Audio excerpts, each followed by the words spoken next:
Son métier est l'objet de tous les fantasmes, des fantasmes que les fictions et les romans aident à véhiculer. Agent secret. Notre invité l'a été pendant plus de 25 ans au sein de la DGSE, la Direction Générale de la Sécurité Extérieure, ici en France.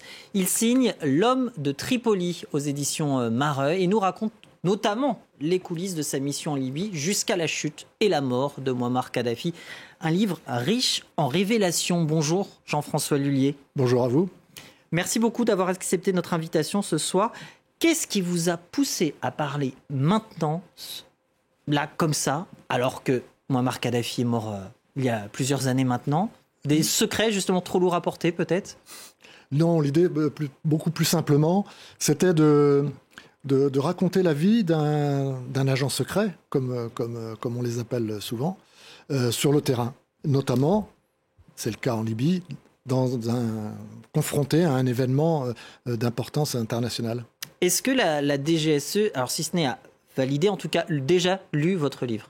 Alors, à l'heure d'aujourd'hui, oui, je pense qu'ils l'ont lu, qu'ils l'ont relu, qu'ils l'ont regardé dans tous les sens. Parce que vous n'y allez pas, vous n'êtes pas forcément tendre d'ailleurs à votre direction, il faut le dire. C'est un livre qui cherche pas à brosser dans le sens du poil, si je peux me permettre l'expression, la DGSE. On y reviendra peut-être, mais vous critiquez un petit peu par l'organisation et la manière de faire. Donc, pas eu besoin d'aval de la DGSE avant de publier le livre? Écoutez, il se trouve que je suis à la retraite déjà depuis un certain temps, et même si j'ai continué quelques activités au sein de la réserve opérationnelle du service, je m'en suis...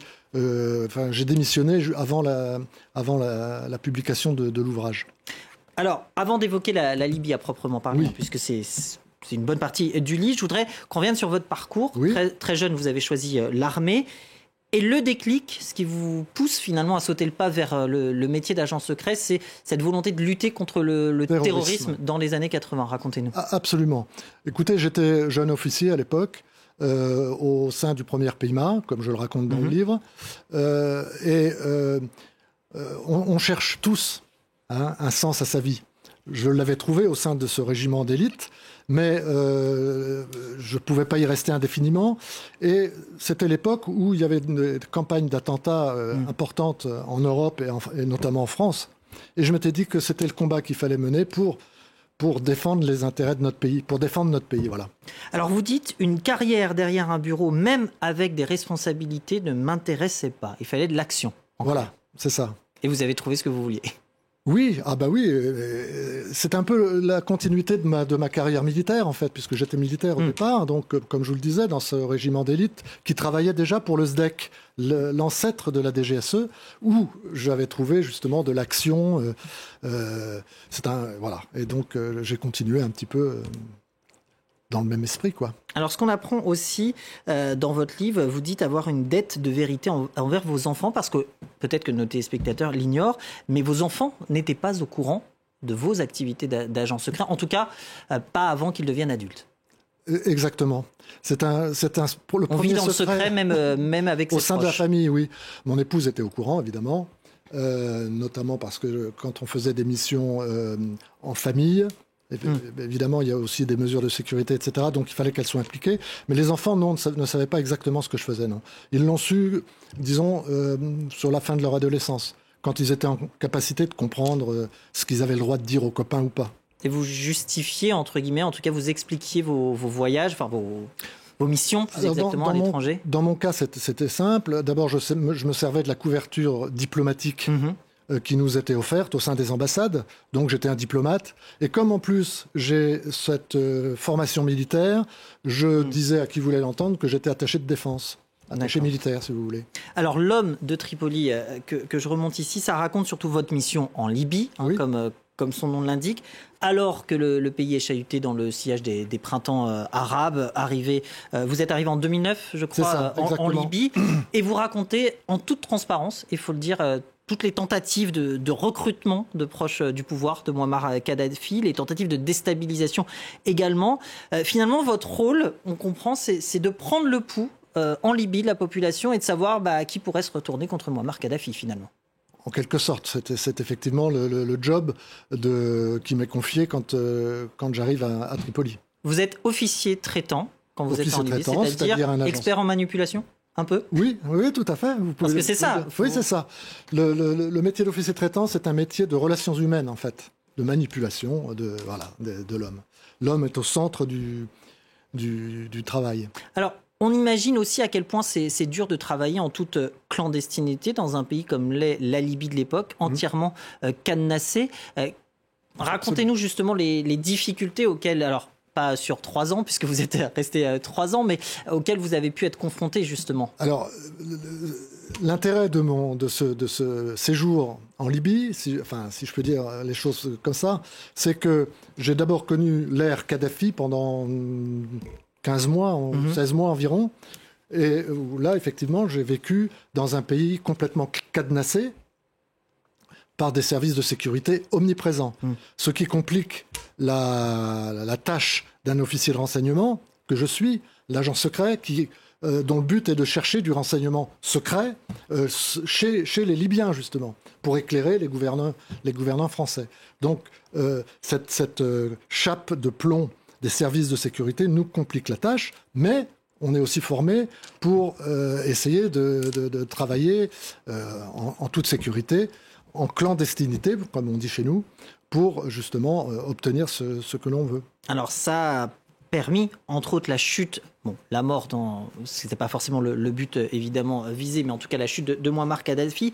Toutes les opérations n'ont pas été couronnées de succès. Je pense évidemment à Moussa Koussa, le chef de la diplomatie libyenne sous Kadhafi, que vous avez tenté d'approcher jusqu'à un point assez important, sauf qu'il est parti chez les Britanniques. C'est vrai, c'est un petit peu une frustration, mais bon, ça fait partie du jeu, entre guillemets. Dans tous les métiers, il y a des hauts et des bas, des réussites et des échecs. Il se trouve que là, en l'occurrence, cette opération a été montée par la direction générale de mon service. Le directeur général s'est impliqué personnellement auprès de Moussa Koussa pour essayer de le retourner de façon assez courageuse, d'ailleurs, comme je le dis.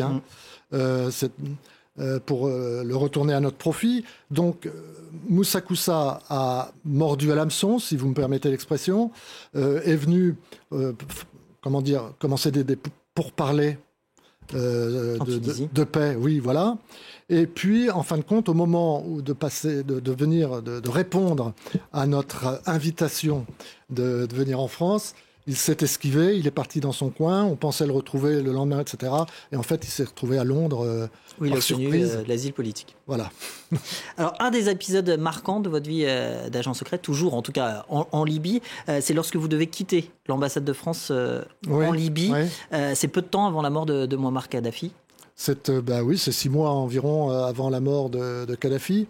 Quand le président français a décidé... Nicolas Sarkozy à l'époque. Nicolas Sarkozy, oui.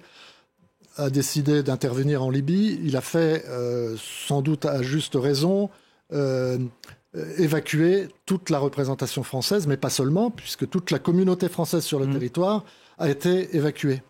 Et donc, dans ce contexte, notre bureau de la DGSE au sein de l'ambassade, évidemment, tous les matériels, vous imaginez bien, sont tous les archives, tout ça, c'est secret. Donc, comme on quittait les lieux, il fallait tout détruire. Ce qui est d'une frustration extrême pour un chef de poste qui est responsable de tout ça, si vous voulez. Et surtout, que j'étais convaincu à l'époque de pouvoir continuer ma mission, même si l'ambassade fermait. Oui.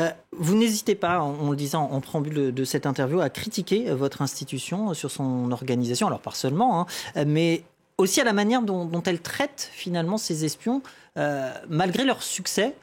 Vous dites à un moment, vous revenez de Libye, le chef était certainement trop occupé pour venir me saluer en personne. Pour me recevoir.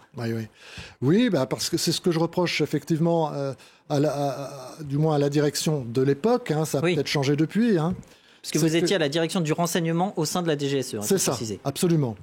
Donc, j'avais l'impression que mes chefs n'étaient pas intéressés par la situation libyenne. J'étais leurs yeux sur le terrain et personne ne me demandait qu'est-ce que je pensais de la situation, quelle était mon analyse, comment je voyais l'avenir, etc. Ça n'intéressait personne. C'était quand même étonnant. Vous êtes retourné en Libye depuis ? Non. Non. Vous y retournerez, vous pensez ou... Honnêtement, je ne sais pas, mais parce que la situation est très compliquée, comme vous l'imaginez. Mais en revanche, oui, ça me plairait bien d'y retourner parce que c'est un pays très attachant. Au fil des missions, est-ce qu'il y a un moment, alors je ne parle pas seulement de la Libye, évidemment, puisque vous avez été pendant 25 ans agent secret, est-ce qu'au fil des missions, il y a un moment où vous vous êtes dit j'arrête, je raccroche les crampons, si je puis dire? Des moments de doute peut-être Je crois pas, non, jamais. Non. Ce qui vous a fait arrêter, c'est la retraite, l'âge de la retraite? C'est ça, c'est ça. Je suis même allé au-delà puisque j'ai intégré les réserves opérationnelles, comme je vous le disais tout à l'heure, jusqu'à très récemment. Et j'en ai démissionné pour pouvoir libérer ma parole et promouvoir la sortie de l'ouvrage.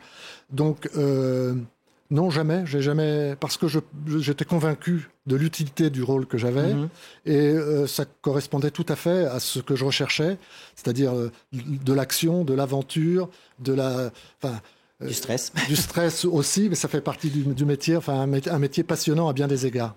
Merci beaucoup Jean-François Lilly d'avoir été l'invité de France 24. L'homme de Tripoli, mémoire d'un agent secret, c'est chez Mareuil Éditions et c'est sorti, je vous le conseille vivement. Merci beaucoup. Merci à vous.